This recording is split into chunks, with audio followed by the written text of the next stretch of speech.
As a journalist, I'm often away from home for different projects. My job demands it. I'm married, 29, to the person I fell in love with during one of my trips. My husband is 30, and we've been married for 3 years now. We live in the house I inherited from my dad. Both of us work and contribute to our expenses and bills. Since we're often away for our jobs, we get very little time together. We have to plan dates and weekends to spend time together. The lack of quality time and the exhaustion when we do get home sometimes leads to arguments, but we always resolve them, so there are no major issues between us. We had been planning a trip for a long time but couldn't make it happen because my job got hectic, and I had to move from city to city. We wanted to take a road trip to a faraway city, stay at a hotel, and return in 2 days. We promised to go on this road trip as soon as we got the chance. We also saved some extra money to stay at a 5-star hotel and enjoy great dinners. Finally, I got the chance when I had to move back to my hometown for several weeks. I applied for a 3-day holiday, packed all the necessary stuff, and set off with my husband. We were very excited as it had been a long time since we had the chance to spend some quality time together. We took turns driving, played our favorite music, chatted, and laughed. It felt like the best time of my life. We reached our destination, checked into the hotel where our room was already booked, freshened up, and got ready for dinner. At the hotel's restaurant, we ordered food and reminisced about our lovely memories. Everything seemed perfect. After dinner, we went to bed, tired and ready for a good night's sleep. But when I woke up the next day, my husband wasn't by my side. I waited thinking he was in the bathroom, but he was taking too long. I knocked on the door, but there was no answer. When I opened it, he wasn't there. I dressed up and went looking for him, calling his number, but it wasn't responding. My heart raced, and I became worried. I started asking random people if they had seen him. I quickly checked the rental car to see if he had left the hotel, and to my horror, the car wasn't there. I thought I should wait, but the anxiety was too much, so I left the hotel to look for him. With minimal cash, I somehow managed to get home. When I arrived, the door was already unlocked. Inside, I found my husband lying on the floor, crying and breathless, surrounded by broken photo frames and flower vases. I was completely clueless about what had happened. My husband noticed me, got up, and said that she had ruined him and left him with nothing. When I asked who he was talking about, he, in a wave of emotions, told me he had been in love with a girl from a nearby college and had been seeing her for about a year. I was shattered, my head spun, and I immediately left the house. I'm now at my friend's place because I can't face my cheating husband. After collecting myself, I confronted him and learned the whole story. I'm shocked that he dares to blame me, saying I was never there when he needed someone. According to him, I'm a self-absorbed woman only interested in my career with no value for relationships. It's hard to digest that this is the man I argued with my parents for, the man I took a stand to marry. I shared my life with him, all my concerns and cares revolved around him, and I put all my efforts into maintaining our relationship while he was seeing someone else and being intimate with her. I also have these feelings that my house and bedroom were being used in my absence, and this freaks me out. I can't believe I stayed in the dark for so long, ignoring the hints I occasionally got. I can't even face myself, feeling like a clown who was exploited all this time. I can't comprehend how he could confess to my face that he fell in love with a girl who has now ditched him for someone else, and he's unable to deal with his heartbreak. Here's an update. My husband approached me and begged me to return, saying he made a horrible mistake and is ashamed of it. He says it was a blunder and he never wanted to put me through this. In between his apologies, he kept saying that he isn't the only one responsible for this situation, and that I also have a share of the blame. He claims I was never vigilant enough, or I could have found out about his affair long ago. He says it was my carelessness and irresponsibility that led him to another woman, and I was clueless. He justifies his cheating by saying he needed attention and love in my absence, which led him to this situation. Even if I'm partly to blame, why did he shamelessly confess his love for that girl? Why does he say he is heartbroken and that she ruined him? How can he develop feelings for someone else while being married to me? All his apologies and begging make no sense. He says I should return and work on our struggling marriage, but I can't see a future with him, so I mustered up the courage and filed for divorce. As soon as he was notified, he acted crazy. He has been calling me, but I'm not interested in talking to him, so he started calling my friends, parents, and even my coworkers. He told them that I was never interested in this marriage and was always looking for a way to escape. Now, when I finally have an insignificant reason, I'm creating a mountain out of a molehill.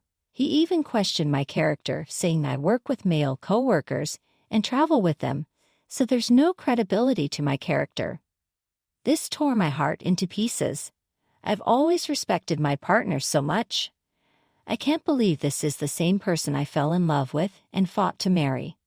This is the person who was my whole world. Now he's not even thinking before talking about my character. My parents called me, asking me to reconsider my decision and give him a chance, saying we're perfect for each other in every way. They asked what I'll do with my life after the divorce, insisting that I'm the one who will suffer the consequences while he finds another woman, just as he did before. The thing is, even if he can find himself 2 new women, he won't get any place in my life because I don't care anymore. I don't understand why my parents want me to stay stuck with such an immature cheat. I'm a well-established woman with a good job, nice pay, and a house. Why shouldn't I compromise and give him a chance? Did he consider our marriage while he was indulging with that kid who was good for nothing?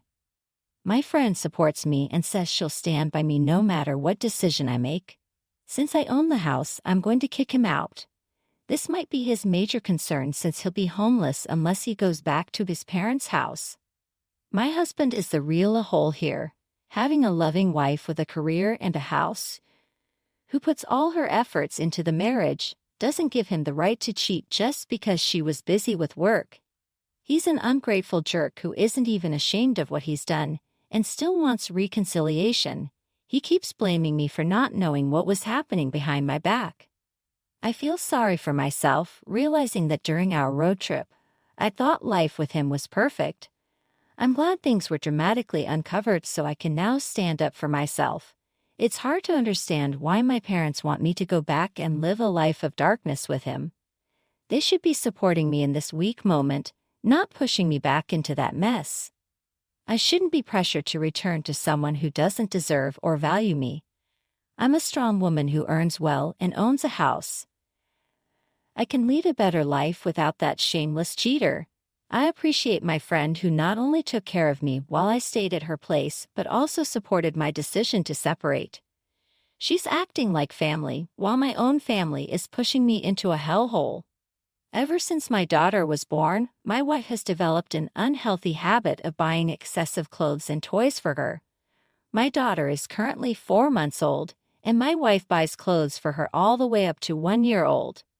I'm a house husband, so I do most of the baby-related work, and we don't even change our daughter that often. She doesn't wear half the clothes my wife buys. I don't see the need for all these clothes when we could spend the money on more important things like future preschool fees or savings. After work and chores, my wife goes straight to her phone and starts browsing Amazon, bulk buying baby clothes without a second thought. Some of these clothes are high-end brands that I don't let my daughter wear for fear of staining them. Not only will she outgrow these clothes within a year, but all this money is being wasted. So I decided to give away some of the clothes for ages 7 months and above to my sister, who also has a baby girl, and to a local charity supporting single mothers. My daughter already has enough clothes to last her a whole year. I wasn't planning to tell my wife until she ran into my sister at a family gathering and saw my niece wearing the clothes she bought. When she confronted my sister and realized the truth, my wife was furious. I might be the a-hole for not taking her permission, or at least reselling the clothes, but I knew she wouldn't agree, so I made a harsh decision. These clothes would be better off with someone who actually needs them.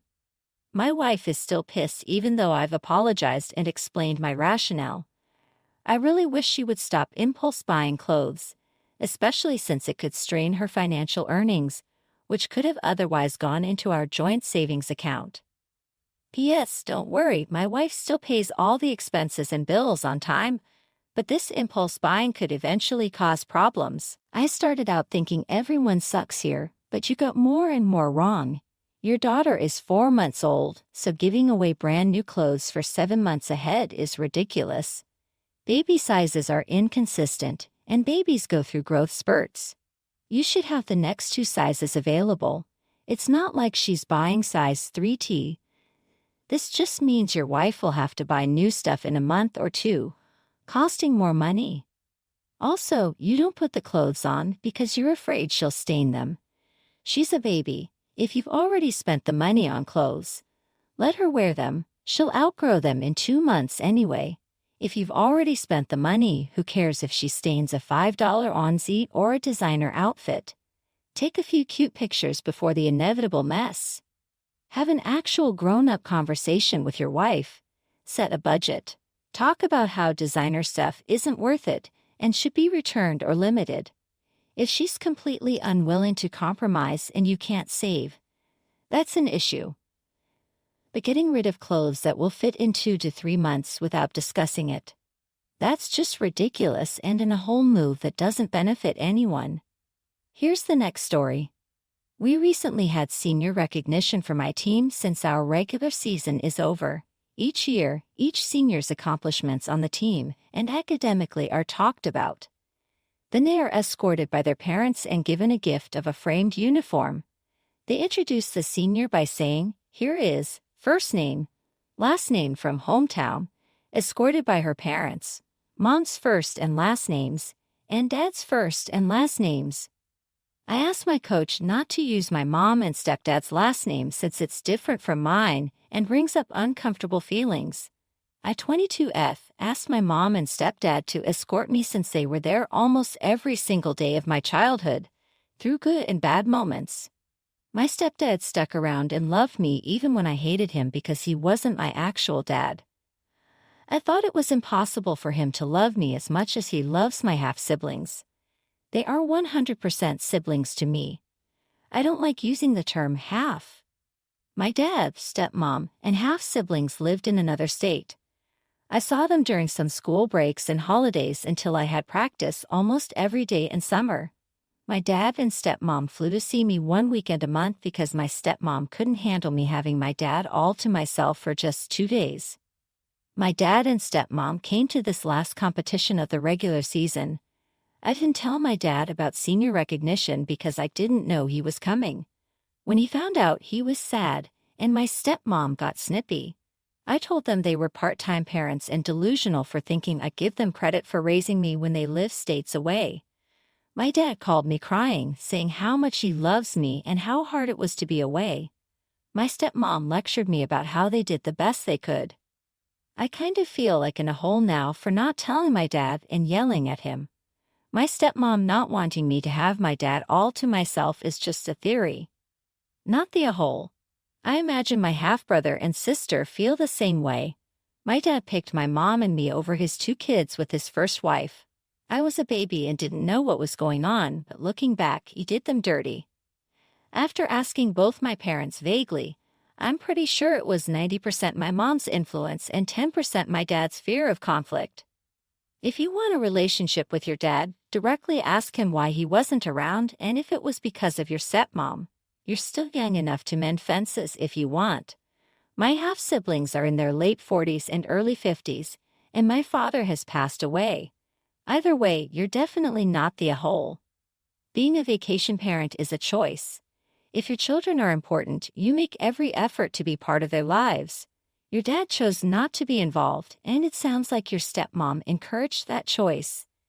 They don't get to expect anything from you. If this event was your dad's light bulb moment, you could sit down and talk with him alone about his role in your life and what you need from him going forward if he wants a better relationship. But that is